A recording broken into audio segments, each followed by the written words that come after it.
अस्सलाम वालेकुम फ्रेंड्स, आज आपके लिए लेके आई हूँ मैं बहुत ही अफसोसनाक खबर।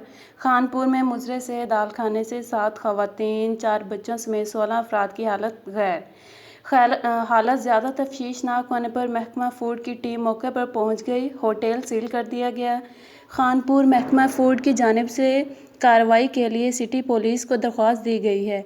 फूड इंस्पेक्टर कैसुर रहमान मौके पर पहुँच गए। उन्होंने होटल सील किया और जो जितने भी पेशेंट्स थे उन्हें हॉस्पिटल मुंतकिल कर दिया गया है, लेकिन उनकी हालत ज़्यादा तफ्शीशनाक है और फौरी तौर पर होटल के मालिक को भी गिरफ़्तार कर लिया गया है। होटल बंद कर दिया गया है ताकि मज़ीद लोग जो हैं वो ऐसा ख़राब खाना ना खाएं जिसमें उन्होंने कोई शायद उनसे कोई इसके अंदर केमिकल या कोई उनके बर्तन खुले रहने की वजह से या कुछ चीज़ें कोई जहरीली चीज़ उसमें शामिल हो गई थी, जिस वजह से ये 7 ख़वातीन 4 बच्चों जो कि कुल मिला के 16 अफराद हैं जिनकी हालत बहुत तफ्शीशनाक है।